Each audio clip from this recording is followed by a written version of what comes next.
sindal atanyin luwolu wala Ibrahima Jarati ani Lamin Sanyang barbi Lamin ata tar la dole fanan ba ko man la tanyin kibaro to sante nga man tran fi studio nyin kono kala lal tentu dron ke jeyi ka fale ko ala baraka bake alka wato menta ke la moy atanyin kibar bu ngani memo King FM radio ti ka fale ko mene kibaro fasa wala alkoyet al mubarak te ital mo nyanta ngala tin ra tanyin jara lola fanan ka tanyin kondi mo jara ci ko di mol te di mol kono selo nan fan jamal bi jemi yalan koy kawal jara be damen fa wala bondam birki yasinti la man jamenti wala jibril di dal fulata ma dron ala yedi ma ni da sasa nyum fo be talal ka fale ko bolon kono real estate ital mo nyanta ngala tin ra tanyin ko da wa fole ka ko dal me bebul atanyin Sanyang housing estate atanyin Sanyang kachume housing estate atanyin lamen daranka dami yalan ko kurango anin jobe atanyin danyin fananto bar fanam atanyin bolon kono real estate ba la koloro dami yalan ko 20 by 20 ni o san don akamta atanyin layon wasa sotono atanyin danyin atanyin bolon kono real estate be damen fam wala atanyin Senegal be silo nyin ka de greenhouse be dami atanyin costaro nal filatema ala ko la sot laje atanyin dadi mala ka fale fanan ko atanyin stage sam communication ne fane brodon atanyin somanda kibaro nyin ko dala atanyin stage sam communication ko atanyin mobile li ko wala wa mobile be bula atanyin atanyin tabo ko traffic light nyimbe dame bar fanan talende marcero ibaji fanando anim fanan atanyin OJ Johnson membe atanyin Westfield ibaji atanyin bursobe ibaji ando mobile be wafi kan nyamem fa wala atanyin smartphone be wafi kan dalasi wuli kilen dalas kebelu kata voice central bar fanan atanyin simple phone ba atanyin lañin dola ndam yalan ko be wafi kan atanyin dadi mala dalas kemefla dalas tan kononto anin konondo na de tamade mu uniform tel fama police wolti fama sojarolti ni frata atanyin bundal mem falle drum albe atanyin mobile so laje dalas kemefla dalas tan sey walantumal sila manager ko madino memo atanyin lamin kabari ka fale ko kibaro nyim membe tarra janka di yalla wala Ibrahima Jarati anim fanan ka fale ko anim mol mel be fe studio kono jang sentente ni be atanyin kacha dol kala ko dol mi yalan ko wala be kerin second ma fang atanyin larti kunda constituency be ko dol kacha la ataje membe fe studio kono sentente be kono atanyin wandi fa mbay atam molti mi yalan ko atla fam atanyin campaign managati atanyin larti kunda sabi abem fe studio kono je kamen ko man larti kunda constituency la abem fe studio nyin kono janne kamen ko man atanyin karamba marena la atlam ciamano atanyin larti kunda constituency abem fe studio nyin kono jam bar fanan atanyin Sadio Faye mi yalan ko wolen tapiri ci awu manti atanyin la nyin toje afanam be am fe studio nyin kono jannane be kacala ku jamal sekonto mo atanyi lardi kunda constituency la kuwol be kacala wolda bar membe tarra kam makoy atanyin kibaro nyina senting wala Amadou Diallo ti andu ni wala fon be tarra jang ka kibaro nyin di yalla ni man ninga kan wala comment wrong as usual nin lun tangol be fe studio nyin ko dan ka atanyin kibaro nin atanyin ka kacang ko wala ka nyola atanyin la nyin to bari mo folo be men ko man la atanyin kibaro nyin kono fang wala atanyin kiba kamarata mi yalla ko senting abed la do to dam yalla ko fang atanyin la yangoy bo wala talakan moltema atanyin la nyin to natan ko keba yala telephone woni ka drum nza ko mandi atanyin kibaro nyin sa dundi nga nyin ka atayda beje nyaadi la nim fanan sutu weso no nyin beje nyaadi la sentending nata hello na boss nambara eba live King FM radio 94.7 nambara ko tan King FM malalbe alhamdulillah sentending na boss keba eba minto wala anin fanan mun be ke kanje sentending be abugola sentending comme Cheikh Ali Cham na la mo sa ne banna salo kana fika mo ma ko nyana salo le ngado mo be ngol do jamol de siar mbake na la Cheikh o fa fele na sa diama ta ba esperne ka ka nyana inshallah okay Cheikh Ali Cham Cheikh Ali Cham okay assalamu alaykum jara wa alaykum salam Cheikh Ali Cham alhamdulillah ibe live King FM radio 94.7 nga faham ko bi albel Sadio talaka moltema pour ka ke layangoti mune nyin kumayandi ani munatina al ka ke sango sang bismillahir rahmanir rahim walhamdulillahi rabbil alamin wassalatu wassalamu ala nabiyina muhammad wa ala alihi wa sahbihi ajma'in ma yakum mayne folo wala mukila sallallahu alaihi wasallam hari tere men sahayata ko badda sallu wala ko men mote fanside ala senda men tabida ka yelo boye okay ko kammala musulmol ka hataji ba ke fut banna sallallahu ka yelo bon arabato kammala ko kola e fitine asugo fanalla okay so hayde ko mol ka hataji ba ko kammala ka de baro ke molla me ko sulata sifa Allah wala na sawajan kala ka to ke pour ala ka sonandi modole e bangon ka se ali chambi mo jelle be muna fanna atanyin le ngala atanyin lanyinto sai te min be mbudu jam ko saji do mo saji kemelul leti saji kemelul nin solo nin semuwan okay barati keno janin salote ma do be na polo ka la faale do be safanya ka nangam la fa ba sa keno hadi sallo ko fa kena ila fa abiba ala bulu alama ale okay bar sain tembe nyen tembo men do nyen la nyen toje alkalla alla la yango nyi mi yalan ko wolle balbulu alkadi nyaadi le ko kala di mo le men jigita ko sulata ala le ka ha kamala ya ran jamba ko be nyame hani mari mu director de wala ministre mati sadino la ben niadi ala hana ta fama sulala kino mo ba bala men ko sulari kala okay ha wala nan kadi mo si falle la dal mol be anje ko sula sala ngadi wala la santeng se Ali Cham na mbeñing opportunity tala ke ñini ka kote ke leyan jumal wala ñanda ka fa atanyim banna salo lewal men de ka fa folo ko be fere be tande nin solle mo anen ñon ko mo anen tajio anen balo okay bari balla karola bada kelano leewde fona sanjo soto ben timmata okay tajio de kelano leewde fona e kari woro soto wala be ata kari woro okay min so de kelano leewde fona e sanjo fulo dafa okay ñon ko de kelano leewde fona e sanjo lulo dafa okay wo ko la lañu do fara bije bialan ko ni wo bije don ata kelano leewde ko min ay ke kuran to ti ben la kuran be lankene maring wala ka juma mi be lankene maring wala nyaal teeta okay walla lanjuro mi yalo ko wiyalo ko subutala a jata kas bien ko neje ta ko subutala okay wala lanjuro mi ko nay be on ben sota bugal sahaya pour yakeno leewot baraka ba se Ali Cham, thank you for your time baraka jara baraka ba ke hello Keba hello jara sa entending atanyim batwaro in general jeba nyaadi le nata nun ko be wolto molde nakam bake ba yan do biyo fana keba national assemblée wala commune samalan saloti ena jibe leemol sa ya samba leemol siar jam bake ba namre min folo fonya ka fonya ko askero leemol to badna kam datin sa cenyen leemol bi janne be siar ne bari nimo se preno fana biyena kata sama kan inshallah leemol bi janne dal natra nun ko be diam kan atanyim beneficiaries la beneficiary la mol mi yalon ko wala be muna fank atanyim fengo nyina be muna foke ko ndanda ba ke comme modol bi a chami afo nyame buka afford no leyango dis ya faire ba ke wuli sey wuli ko non wuli tan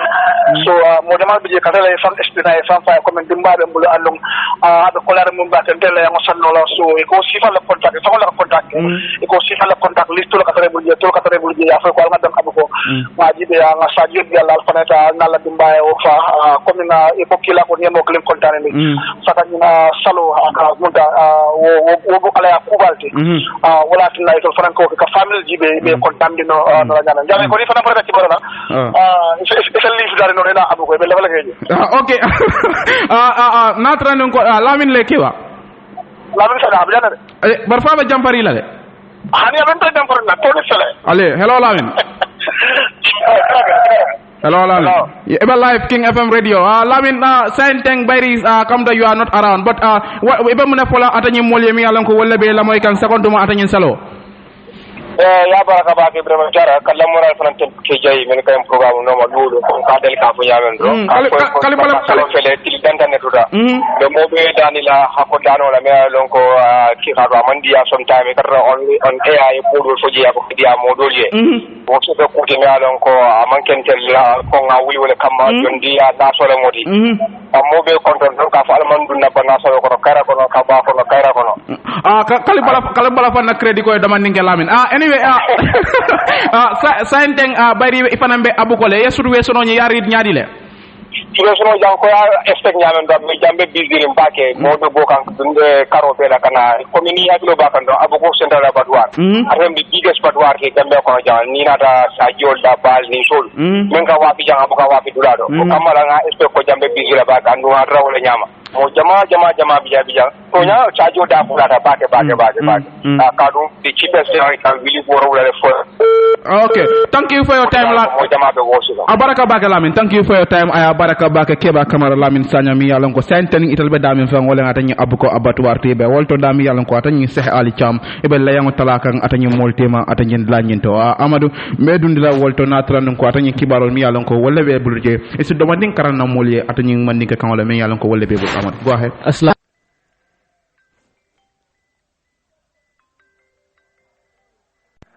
ani nyin tembo sira King FM radio kono jang kibarol ngami bondi e Foroyaa newspaper bala iba moyla jongula do ka mi Aliou Dieng nyin tembo wala sonta tiara signati wala de ka dabula to mol kono la miliyalon ko le de Haidara fa ani Ganian tanani de han sayang honorable Sidi Diata mi mu doyla cia pasinoti de wala kumata de ako fondinkel ni musolde wala nyanta lol ni mo flash wala ni la fakaje fali mo soto banko tamandir nyaato de han sayang kiti bu malori nga sojaro la bu sojaro la ko le ka mi code ma sa nyin tembo wala sojaro do bondi kiti yo kono de ko aba sanji sabala la bunjawot han sa ko den ga saji wa fula nyin tembo gambe banko kande wolle jikilati tandi de molla finti nyaado ka saji yo san tumla minna ya tandi banna salo fela bina sila mol man tra finti ka han sa a constitutional review commission a commission mbalorim pour ka gambe la maral kitabo jibe kude wolle ya tandi je ko han sa ila doko bita kan de amantal lorin gambe banko ka nyin kibarol nin kibar ko don bi bolle mola baraka bake Amadou thank you baraka bake Wandifa Iba Live King FM radio senteng ini la moy lal sinyo kontonole yes Wandifa أعوذ بالله من الشيطان الرجيم بسم الله الرحمن الرحيم الحمد لله رب العالمين الحمد لله رب العالمين Ibrahima Jara thank you very much be badi mo be control na be Latikunda alkal control na ni Latikunda almam be His Excellency the President of the Republic Alhaji Adama Barrow ba control na be His Excellency the former Vice President Secretary General Party Leader of the United Democratic Party Lawyer Ouseni A.N.M. Dabo ba control na the President of the Islamic Council control na the Bishop of Banjul ba control na ngeni control nga Gambia bele control faydo to baraka bake Wandifa kam dambe karamba dundi la wolto karamba mi alon ko atele fa mo siranti o tata nyi Latikunda constituency karamba ini la moy lal sinyo kontonol okay assalamu alaikum be badi muslimo be kondona folo mbay tandi le konte lum karamba marinati Latikunda constituency kiamani okay lo folo menna parti di da kontona ani ala no malankol be ani mo koton be so ni na rapunu na fanan o fanande kuti me alon ka bedata Latikunda constituency birin ka kuba 1996 la ala ke ba konte ni Modou Cissé e mo molle men ya lon ko den ndingina no lela birabe during min selto be keri kan sponsole so mbo kon gol fana kontona Latikunda alkali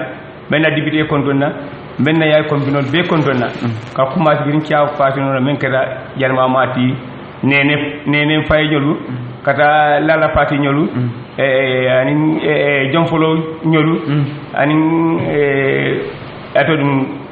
okay fenga ñol ñima ñolu mbe bintu mañine la mbe be kontonna baraka bake ngale tan mol be kontonno la baraka bake mbe atani ba mala microphone o yele la wolto mi yalan ko wala mo atani Sadio Fayti ini mol sinyo kontonno karane la micro do manike yo aja bismillah a'udhu billahi minash shaitanir rajim bismillahir rahmanir rahim alhamdulillahi rabbil alamin mbe mo be kontonna Gambia katon kabo katon kata fakoyna mbe mo be kontonna Latikunda constituency mba be kontonna mbe na president ba kontonna men keta president Adam Baroti mbe former vice president kontonna men keta fama famata Alhaji Ouseni Mukunda Dabo mba kontonna bake anaka funyul be mbe ke mesen jamme nyul be kontonna nga fengo fen na député ba fango men keta Alhaji Sekou Maronde mba kontonna mba no malankol be kontonna yaay kompinol be kontonna nga mo to fo mammen to fo mba mo be kontonna mo be salon ko hakilo be kanne baraka bake sanka dung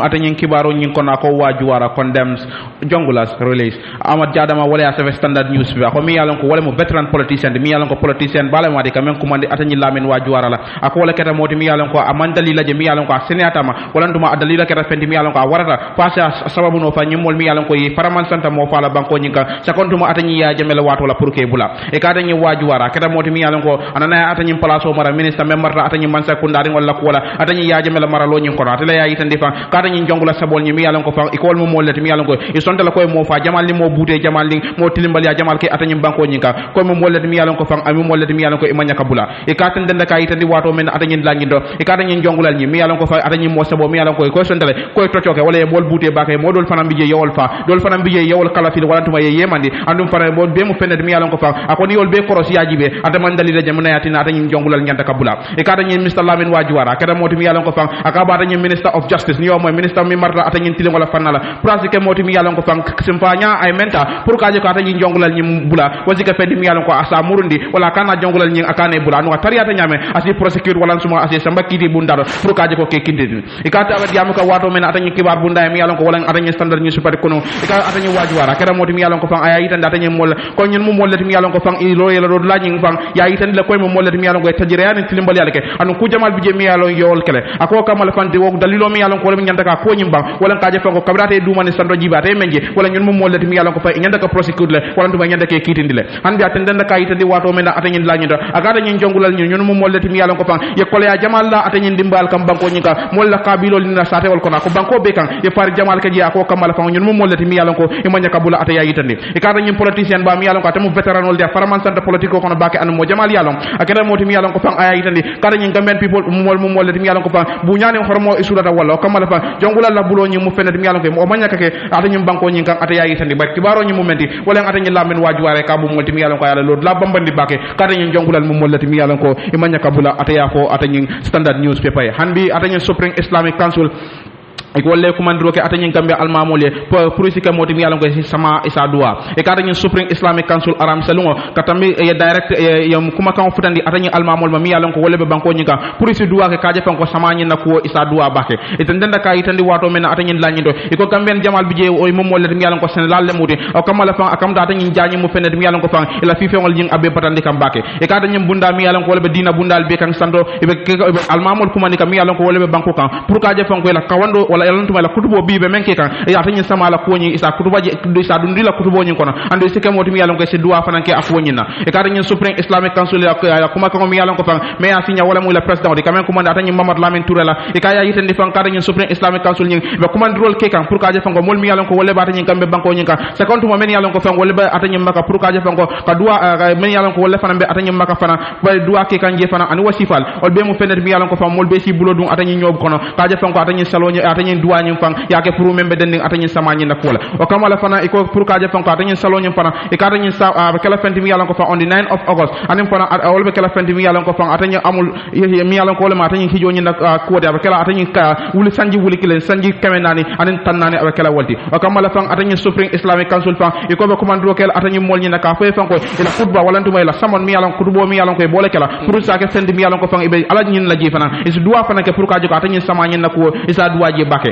hanbi tendenda ka yitandi wato men atanyen lañindo e ko jama bi je fang atanyen ogos karo ko wala mbeñen karo mi nyimmen kono aga feneta ka ta la bebe monitoring bari ko nyenta fa nyimu fenet mi yalon ko fang aw man tara kerinde bari fan la jamal bi je mi yalon ko be jaring an nyumo kulati mi yalon ko jahalo silanda jomolo faransila o kamala fang e ba commandro ke kan atanyen almamol la pour ce que moti mi yalon ko fang isi duake pour ka je fang ko atanyen sama nyin alma ala sa sonni andi etal yafo atanyen statement do mi yalon ko yawala release mbe wandi fa dundi la nan ko take pour ngana atanyen kata nyim fang kuma wandi fa tan ka dum atanyen kata nyin kono atanyen honorable Sekou Maron mi yalon ko alko la constituency andu tefa mo molti mi yalon ko alfaraman santa bake ala politique o nyin alkamen ko ma fonyina ya mo jamal bi je Sekou Maron ya toku ya bake kamo molti mi yalon ko atani United Democratic Party aka bota jele wala ntuma hanata nun ko aka mamboje bara mo molti mi yalon ka be damen fa wala tani baro youth movement okay thank you Ibrahima Jara baraka Ibrahima be siyomen to jambi be siri United Democratic Party to yalla from the party leader and secretary general Usain A&M Dabo cannot to the last cadre of the party being Besiri Walto Alajang Bari Besiri Lati Kunda Sabiji consequence to Alajang by extension KMC and then chairman Balaya Maloto Menkata Falon Sonkoti or the municipal chairman Yenti on behalf of UDP okay Ninkumol Menalonko they went viral it attacked before almost 1 year or so Sekou Maron honorable Sekou Maron lati kunda sabiji consequence UDP nyinchi amano membe sirin Kalamba Marena ani nyin deputy chairman membe sirin mekata Sadio Fayti abe sirin jalma ma sisa loto ala wala consequence chairman wala UDP la ticket o sita by appointment yes Sekou Maron appoint as the sponsored candidate of UDP pour run for National Assembly elections in Kasefai Tambila oto Sekou Maron kanyeta UDP consequence UDP electoral lati kunda sabiji consequence yo bring kumol fota taring audio lamoy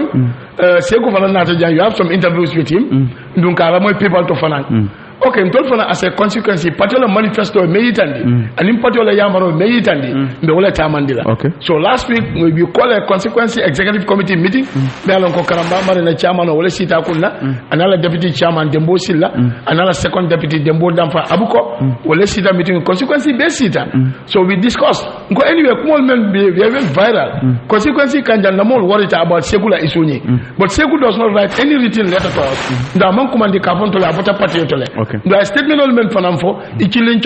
means a kind of a double standard dal. So we have to convene this meeting. Ngata Seku directly as our national assembly member, nice in a kacha ngaitandi. Na consequence in a moment to official kono, you know, consequence chairman bije, what chair lady bije, Fajikunda ward, Abuko ward, Nakalatikunda Sabiji ward, a baby and Tapukata Kata Sekula Koba Kono. Ntolmo mwa. Bring for the we meet Seku, Natanda Kona slow Mukaralji. That the Keletana tema we are quite very happy with him. But in Natamenda Nakomu UDP la quality and the UDP la party manifesto. Momo Natabe UDP Konebe Tamala Walla. That is UDP Balantamena, Ebe Balana Walla. Sonta Mena, Ebe Sonta Walla, Ebe Sona Walla, politically. So Naitandalako we came because Nakumal memo through the social media and info is kind of confusing. The ceremonially tell them party the leader of the party in this consequence. Ceremonially. So need to phone call Kumasifa will be a kind of surprise. Nothing in Kabi, Yen feeling or Yen city. Well, I mean, in a consequence, executive of Beverly City, including the chairman. Ninga atele bota UDP later to youth movement or fan club. Me along ko party la manifesto ani last congress. Party yo burkale. Momo ninga atele youth movement. Baro youth movement. UDP la manifesto itandiko imanta party okon. Ndu amanka kuti me along ka diata party yo. Ka president la development agenda support. Umu party la 100% principle let. Banku dingo bele nyata bambula okon. So nga sego ninga independently. Ninga atele fan club. Afonye be fan club la. Ninga atele youth movement. Afonye be youth movement. You are free as a Gambia. And hanga betele latikuna constitution na namti. But in total as a party executive, when the party lo quota America within the consequence. Nsalonko say we are no more politically affiliated with our MP. But Seku denied. A balanta 100% Yimumo Benyala. Ako Amanta Youth Movement. Ako Amanta Fan Club. Ako Namana Tosabi in any of their registers. Akama any portfolio matter within the youth movement or the fan club. He is 100% UDP. But comes a radio diamond and time is very much against us. Let's come to this point. Seku natara nunko standard newspaper like Kibatala wale asafe Omar Ba. Ako hanatara nunko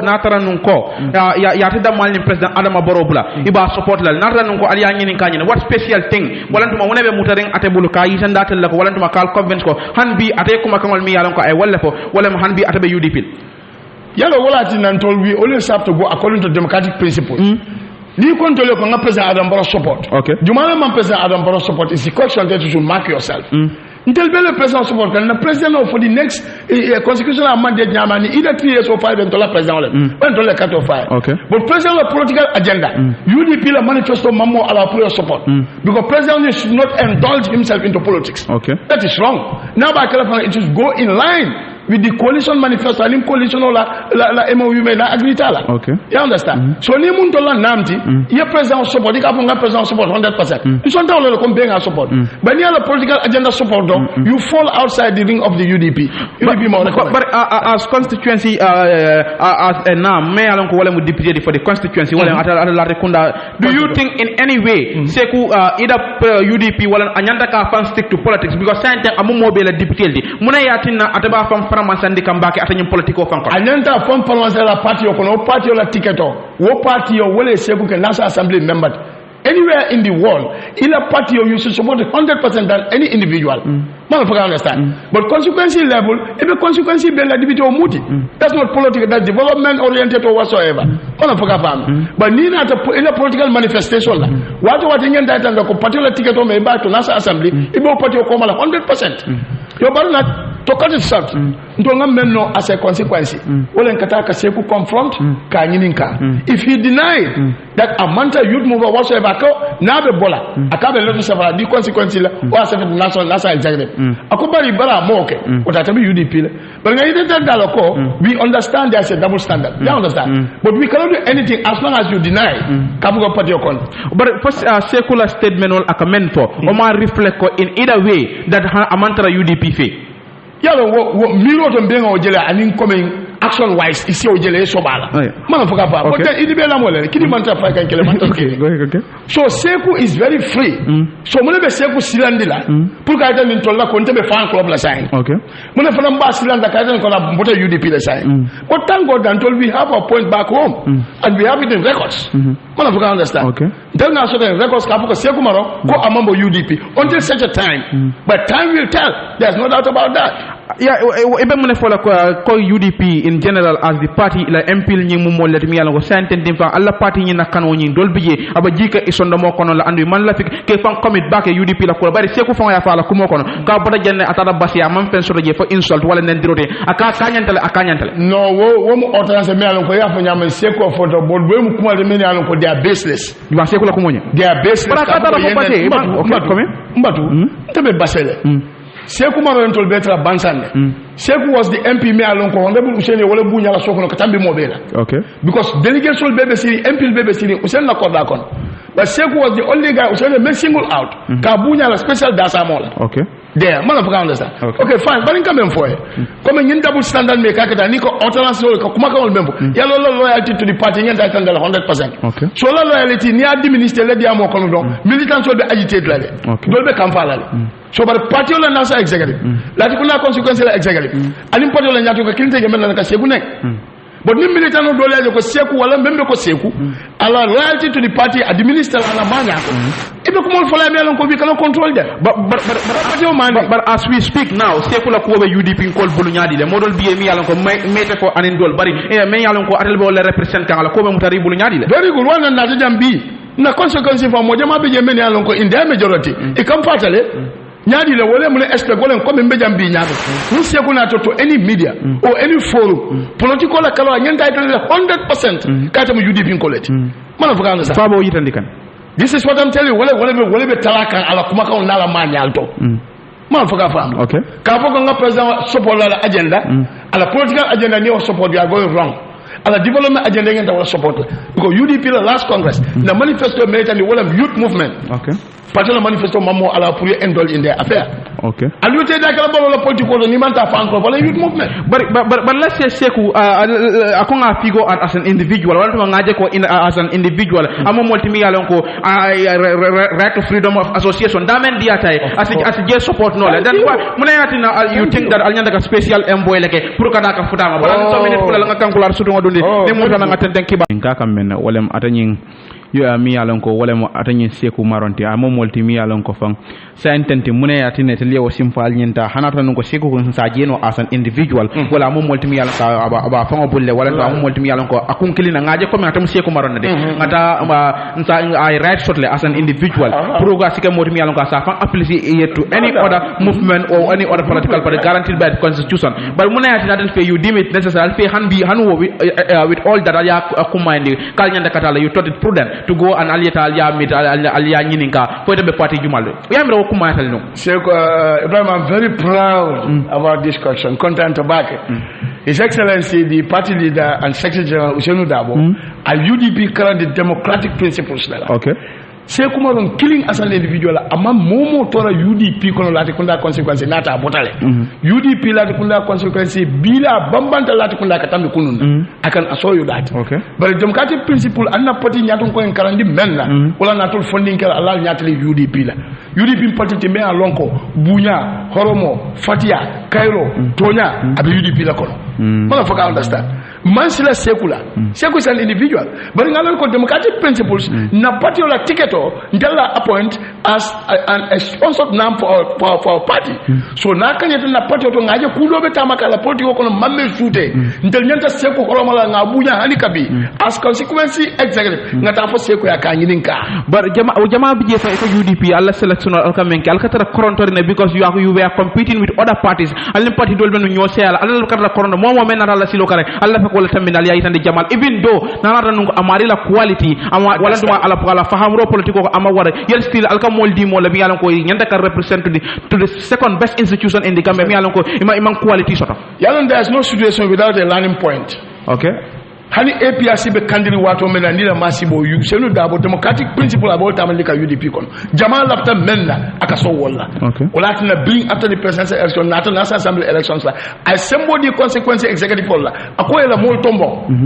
let them pick from themselves ilata menula without the interference of the national executive they said why itandila ko how democratic is this institution wala tina mol nata on our way me alon ko patio me vet imajube mu molal muti ye accept as long as kala mamara na mol ko segu mano it was sontale but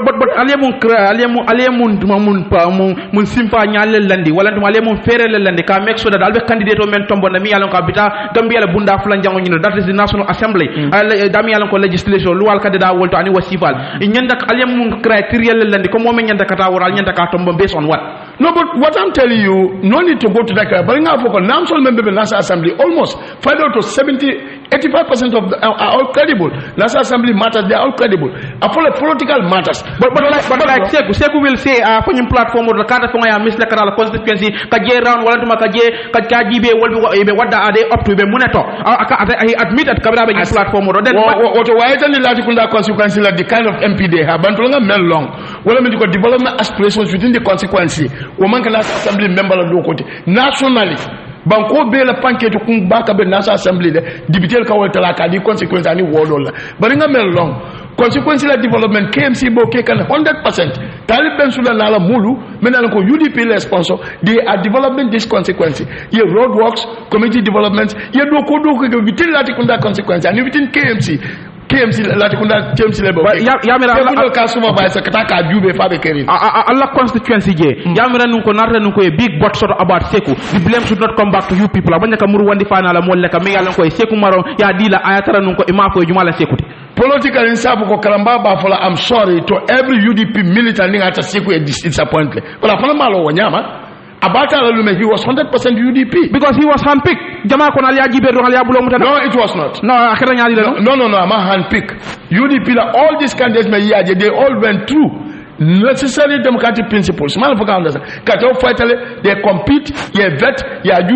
Jamal Laptan Menda within the executive committee and the selection committee. Yeah, vote in certain instances. But one day I will have a big but about that. Let's talk about PDOIS doi. If you come my Serekunda, you have Khalifa Salami along with Atlebe doi. Abatene Atlebe represent in the National Assembly. Abatene Walantuma Barole. It's because of the way UDP select their members. That's why we are I'll falter into this. Not the way. What I think for particular plan for next time. Hanata consequence more tombo national executive by deadline. But in democratic principles, I can deny. I need to for the selection. Consequence executive wala ka dibito tombong ya di nasa executive ko ngile bembulu but it was explain here at this point come for walem like I take Khalifa example to like for example sentence Serekunda they won't say it afola ko comme mbuke moy wala nduma tamike moy ka Khalifa wala nduma atabe baro yu wala nduma bete but do you think Allah selection aliya kenu nyame wala allegiance to your party that is UDP al mo consider no wala nanko we will learn from that so you understand parce que comme mortal with the belief 100% with all qualifications development mahila kabuko will come out today na national assembly members of la kunda consequence me alonko political carola party be hakil philosophe la kola you don't think so ale mistake we would say it's a mistake that you selected a wrong candidate for the right position. We can say that, not necessarily within the National Assembly. Okay. I know he's performing at the level of the National Assembly. But political Karola, Tonya Ngamila ko seku nyanta kela nyame ni last ni wati laba on letter. We are kind of disappointed with that. But not drag this point home. Hani bi lati kunda sabi the consequences. Seku hanata double standard so that ni moti silo kande. Because the consequences 100% intact. The chairman, the vice chairman, the deputy vice chairman, ward chairwoman, consequences ya compin ba, wala ndabo sanoti, anala mulu be do ko 100%. Ward all be Fajikunda ward, Abuko ward, Lamin Daw, Gumbo Sima, Sado council member, they all working 100% day in day out. The party is very strong on the ground at Latikunda Sabiji consequences. In fact, I don't want to waste about give me one development. Me alone party will be will learn from that. But in fact, one at this point, if Seku Natra Nunko member Nunukala Kuoto, well somebody that he has more influence than you people because I don't sitting MP that as a moment that's not the case. That's not the case, Ibrahim. That's not the case. You'll be surprised. But it's quite up to optimistic the next election on hanatra nun ko amallo UDP lati ako hanatra ama even though ama yidande hanatra amal ko next election nara abe winnale no mo me yalon ko ay yi sifa so yalon ko he has support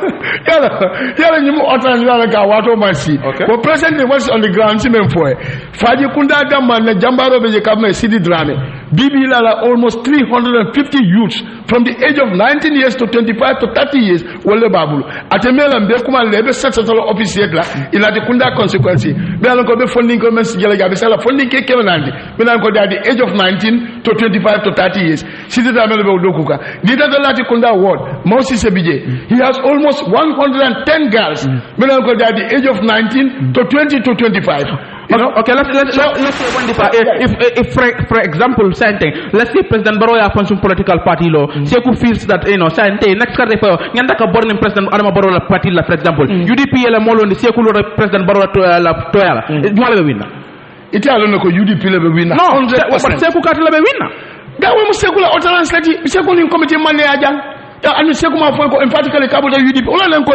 you can feel there's a double standard here. I'm telling you by records. Then that is circular. Every time they government or whatever could only play. For example, Sekuma Fontole is you people men come for. You have the secular for Talato. Mune atina Sekuma Hanika Fontole.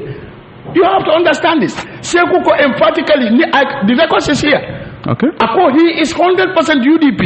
And until man friends with Ako he amount of youth movement, amount of fan club. Adela Kaitisad, he's not working with them. 20 executive members sitting of the consequences. So Manta Kanyin Kamam is like a Fuatela, honey. We want to keep the record straight. Okay. Okay. I will come back to you. Katendeng atanyin kibarol nyina akomomi alon ko fang anen commission ya atanyin TRRC nyat lon nyo sawa dunte itema damal tema je kaje ko kaje kandi atanyin kumo kan nyina akamo multimi alon ko asondal kamo multimi alon ko ay fari jamal ke atanyin tabora bojan standard news fifa wala so ko kabirin sinya jamal bije aka famuta atanyin kumo nyin ko membe dending atanyin adama di wala nyanto tinyala mi alon ko yola fo atokuna mo multimi alon ko fang ikabe nun dame wala mo atanyin patrol team di kamen ko atanyin ci foma jongula la mi yalon ko amun jongula de kamen ko atanyin alu janna e kamo molti mi yalon ko fang anana fang kafu ni nyolal kaje fang ko sonda kay fari jamal ke atanyin TRRC nyati ngola atana mo nyol e ko wato polo mi yalon ko fang abala testimony di kan wala tuma bala sede andiro di kay kanyum ko atanyin janna andu sangi tanani abe wolto abodo dame fa wolen banjul di ka kada moti mi yalon ko abala tam kamo molti mi yalon ko da dunta atanyin dawda nyasi atanyin dongom bub ani fana atanyin dela haydala saya nyi do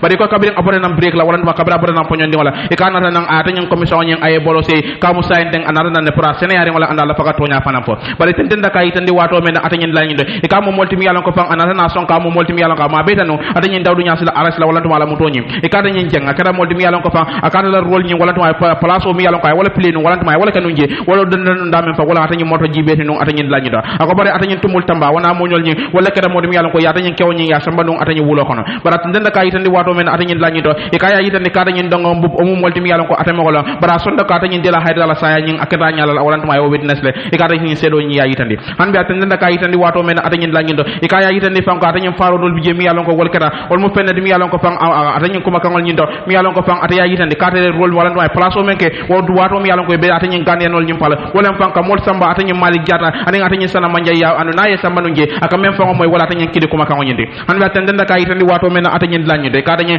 aliou jeng ataya yitande fam ka mo molti mi yalon ko da boy bulo soto wala tuma fanan da dun da atanyin modol la saya kono be kono atanyin alpha ba mala fi kor aliou sisi atanyin ibulo anin fana mi yalon ko wala mun director dinu atanyin NIA e kamen ko mandi atanyin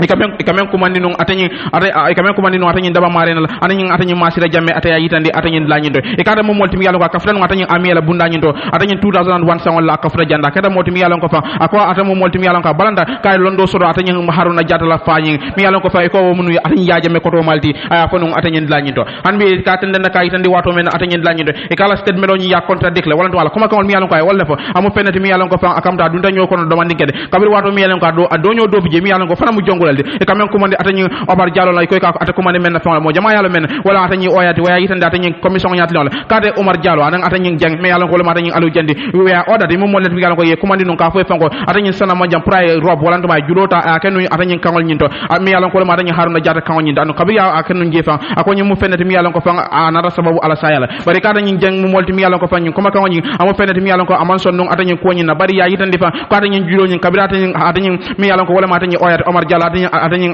Aliou Diagne be kada moti mi yalon ko fa kabiri wato mi yalon ko julo min non atanyi harna jata kan nyi na atanyi sana manja mi yalon ko fa o beno siri moto ko male fa anata moti mi yalon ko sawunta na aton kan men na sababu aton nyi na kato nyi na bari kada nyi Aliou Diagne kada moti mi yalon ko aman son atanyi ko nyi na wala tuma ka hakilo mam bulala bari ka mo molti mi yalon ko ala sede andiro nyi aba tendena nata non ko atanyi salo botala italia yitandi atanyi la nyi fondo kibaro mi yalon ko wala finta atanyi standard newspaper bala ya yitandi atanyi commission nyi wa sila nata non ko atanyi sen mari botala mi yalon ko wala be kala atanyi August 19 wala ne binana ka tenteng atanyi siyo nyi na be murna wandi fa ka hansai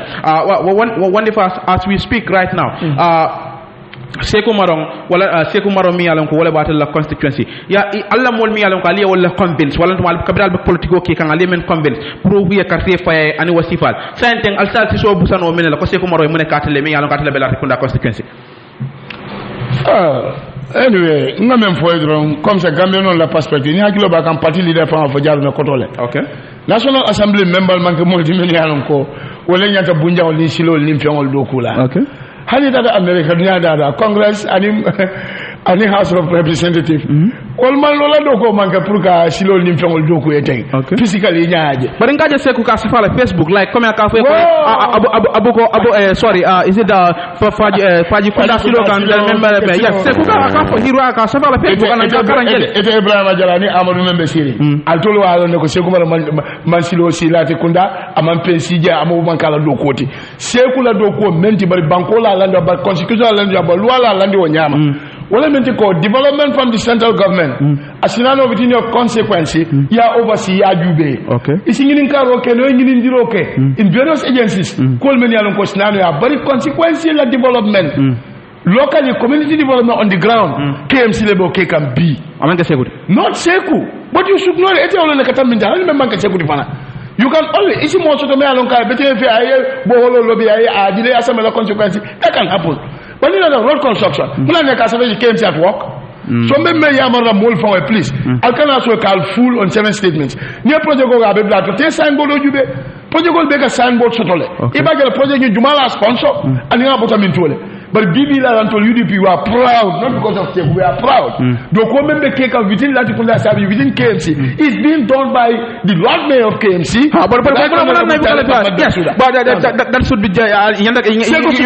you felt UDP should be given credit that Talib is doing a good job. You don't want to take the responsibility that Sekou Fana many career for UDP. I will betray. Disappointment on UDP militants. Then there are two sides to a story. Okay. Okay. Naming I commitment to another party. Consequences can many akaji. I commitment to the whole consequences, irrespective of many kind of fire. Okay. And deputy okay. All of us understand. Ntolu as UDP militants, men are going now thousands. Ntolu kind of fire. We are only disappointed for the mayor partner. Sekou Mamboku party ola kaso timpala. Okay. All of us understand. Because ni Sekou na tete la jang alto la jang so to jang ni ka ni adam poro la boxo londi ani lo ya dabo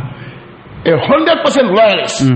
anyanta fole ne mba fa lo ya dabo we feel like that of course we feel like but nga fe alia on ko I read so da fa mba fa la barole that's not a problem very good wala no right kilo nga wala so wala lan to democratic principle ndaga no nga nyininka it is your right to belong to any organization and it is your right to leave the UDP wala ne UDP bula afonye sign. But Sekou emphatically deny kama UDP bula. So he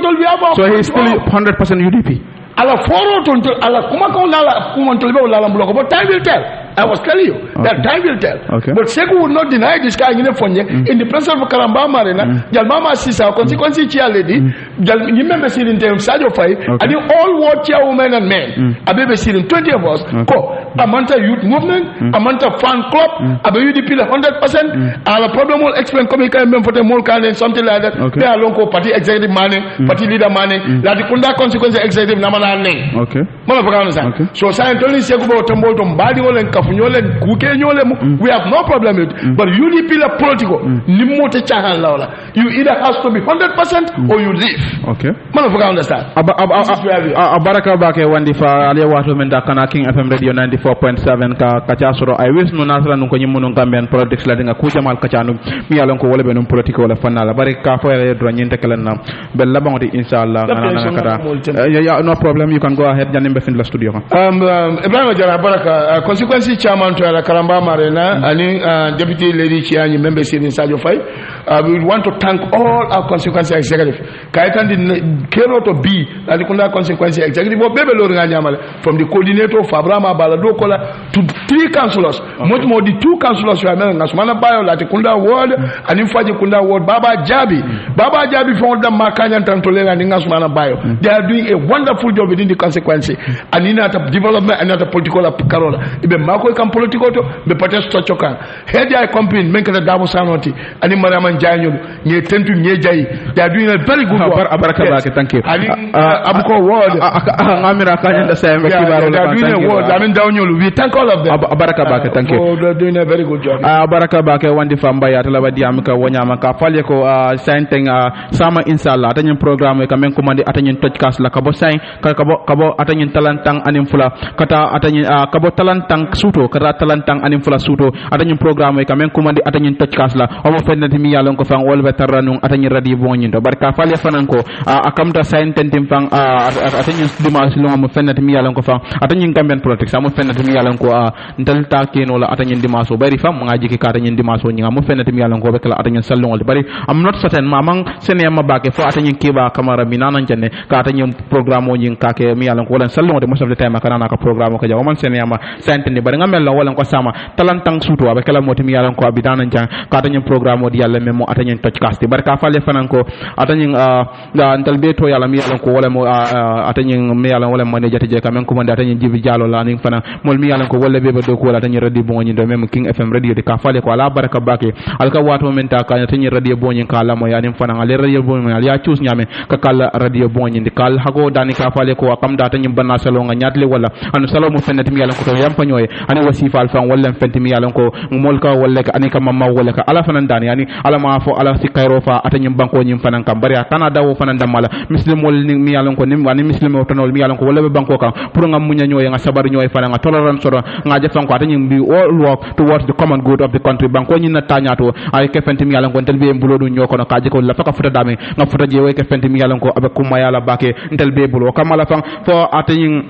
salikola inshallah ngana na ngatenteng atanyen kibaro la mi yalon ko wala di yalla lu wolung ndafa to yalla Ibrahima Jara ani Lamin Sanyang wit keba kamara ka programme o nyin di yalla ani mol mi yalon ko wala be ka programme o nyin ka jango kamala fan mba fulale fon atanyen godde ka fale ko ala matilo kayro si yalla fone murtana ngana na mi yalon ko abe ben approach kan ka fanye ko salibo ni mommen tamo donte projet sa wan ka fay ko salibo kamala fan mba atanyen tada dindina nyin den kilo nyin lafa ka fintine wala studio nyin kono jang sain tenting lafa ka finti wala pour ka fay ko atanyen ka kano nyin akamta wala bentel natal tema men yalon ko wala ke la moy atanyen programme o nyin